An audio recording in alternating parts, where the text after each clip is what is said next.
Hello everyone, now we will continue following the story of One Piece. Before we start, please everyone help click like.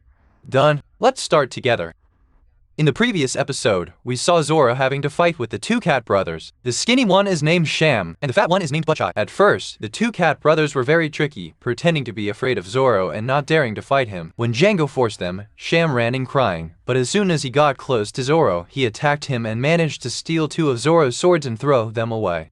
Zoro then rushed to get his swords back, but Sham was very fast and jumped on Zoro's back, holding him tight. Seeing a good opportunity, Butchai also wanted to jump on Zoro's head, but Zoro dodged in time. At that moment, Zoro realized that Butchai was indeed very strong. If he hadn't dodged in time, his head would have been smashed like a ripe watermelon. Then, the two cat brothers rushed to attack Zoro together fiercely, and seeing that Zoro could only defend and had no chance to fight back, Usopp used his slingshot to shoot from a distance to help him. But when Usopp shot, Zoro suddenly took the slingshot bullet for them, and immediately the two cat brothers had a chance to sick Zoro, each with a claw. Then, Nami analyzed and realized that Zoro took the bullet because he wanted to protect her and Usopp. If the slingshot bullet had hit either of the cat brothers, they would have gotten angry and rushed to attack Nami and Usopp, and those two would surely be in danger. Then, seeing that Zoro only had one sword and couldn't fight back against the two cat brothers, Nami decided to run and get the sword for Zoro.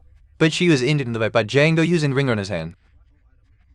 Then, for some reason, the two cat brothers and Django seemed surprised and very scared because at that moment they saw Kuro, their captain, arriving at the scene. The reason Kuro went there was because he was very angry that his crew was working so slowly. But at that moment, the two cat brothers held a grudge against Kuro for abandoning them for 3 years at sea, ignoring them. So, they had the idea of betraying and attacking Kuro to take revenge. At that moment, despite being quite strong, they couldn't do anything to Kuro because Kuro has a special technique called the pussyfoot maneuver, which helps him move quickly. Kuro's weapons are the blades he wears on his fingers, which make it look like he has long claws.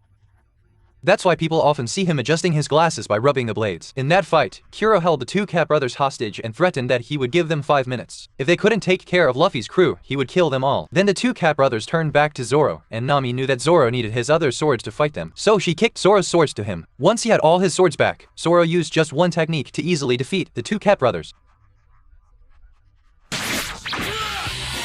Seeing this, the other pirates were so surprised that their mouths were wide open and couldn't be closed. At that moment, Kuro started counting down the minutes, saying that there were 4 minutes left. As for Luffy, he was still sleeping soundly and hadn't woken up. Next, the fat cat brother named Butchai, who was still conscious, asked Django to hypnotize him to be stronger. And Django didn't hesitate. He granted his request. After being hypnotized, Butchai's body grew 3 times larger than before. Seeing that, Nami thought of running to wake Luffy up for help, and Django didn't know what Nami was trying to do because he thought Luffy was already dead. But he wouldn't let Nami succeed. He threw his ring, intending to kill her.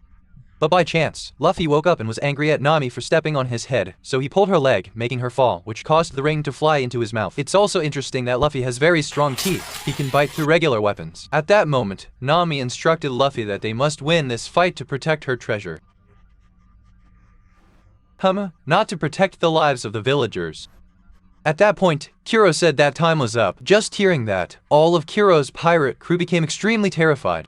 At that same moment, Kaya suddenly ran from behind Kuro, making him think an enemy was about to attack him, so he used his fingers to slash at Kaya. But at that moment, Usopp jumped in and took the blade for her. Then Usopp told Kaya to run away quickly, but Kaya refused to go anywhere.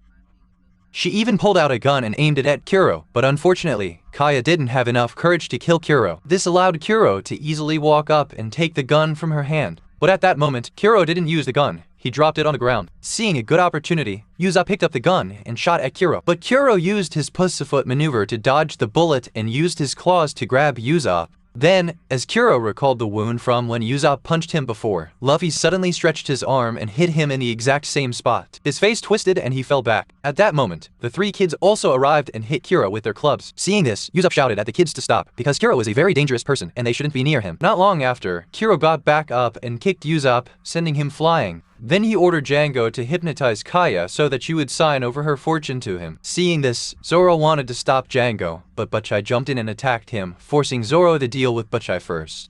Then, Usopp shouted for the kids to take Kaya and run into the forest, because the kids knew the forest well. At the same time, Kuro ordered Django to chase after them, turning to the fight between Zoro and Butchai for a moment. Zoro kicked Butchai in the chin, and then, with just one sword technique, he was able to defeat Butchai. Then Luffy told Zoro to carry Usopp and go help Kaya, while he would deal with Kuro alone.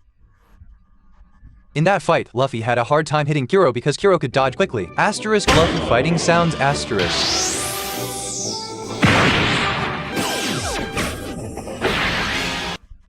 At that point, Kuro managed to hit Luffy once. Emboldened, he wanted to rush in and attack Luffy again, but he hit a rock instead because Luffy had pulled a large rock in front of him. That strike got Kuro's claws stuck in the rock, giving Luffy a chance to break his claws on one side. Then, Luffy used that rock to hit Kuro with all his might. Then this story cuts back to Kaya, who has been caught by Django. He has taken the kids hostage to force Kaya to stop running and sign the document. At that moment, to save the kids, Kaya agreed, even though she knew that after signing, they would kill her. As for Zoro and Usopp, they were also getting close, and at that moment they heard the kids screaming from a distance. The reason the kids were screaming was because Django wanted to kill Kaya after she had signed the inheritance papers. At that moment, Zoro rushed to help her from a distance, but it seemed he wouldn't be in time. Luckily, the kids thought of hitting Django's groin with a shovel, causing him pain and buying some time. But even so, Zoro couldn't get there in time to help.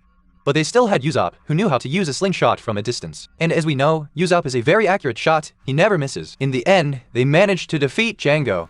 Back to Luffy, he was still fighting Kuro, and Kuro still wanted to use his pussyfoot maneuver to attack Luffy, but this time it didn't work against Luffy. All Luffy had to do was stretch his arm and swing it around to hit Kuro. Then Kuro unleashed another special technique, walking unsteadily like a drug addict, but that technique seemed to be no ordinary one, because all his men were terrified of it. They begged Kuro not to use that technique, but Kuro didn't listen. Then Kuro disappeared into a puff of smoke, and a moment later, everyone present was injured, including Luffy. As for Nami, she was safe because she was busy collecting treasure on the ship. Then, somehow Luffy managed to catch Kuro and throw him to the ground. Even so, Kuro didn't learn his lesson, but he had no new tricks, just the same unsteady walking technique to attack Luffy. Finally, Luffy caught him and used his hard head to headbutt Kuro into unconsciousness, then threw him back to his crew, and in the end, Luffy was able to drive all the pirates out of there. Then the story cuts to a bit of Usopp's history from when he was young, after his father left to become a pirate. Usopp would always go and shout lies to the villagers that pirates were coming. In reality, he was lying to them so that his sick mother, who was in bed, would hear. He wanted to lie to his mom that his father was back to make her happy and hope that she would recover from her illness. But his mother knew very well that she wouldn't lie, and she told Usopp that she was very proud to have married his father. She hoped that in the future, Usopp would become a brave man like his father. After his mother died, Usopp continued to shout lies to the villagers that pirates were coming, hoping that one day his father would come and take him to be a pirate too. Back to the present, Kaya went to meet Luffy's crew and told them she had a gift for them, and that gift was a large ship that they later named the Going Merry. In summary, for this arc, Luffy's crew got a new ship and a new member, Usopp. As for Kaya, she recovered from her stress-related illness and will continue her studies to become a doctor. As for the kids who were Usopp's followers, they continued to do Usopp's job of running around lying to the villagers that pirates are coming. Thank you everyone for following this story with me. If you think this story is good, please give it a like and also a comment. Commenting A, B, C, or anything is fine as long as you comment. And I would also like to ask those who haven't subscribed to the Monocorni channel yet to please subscribe, as it gives encouragement to the admin to produce more videos. For now, thank you once again, and I wish you good health and a prosperous future.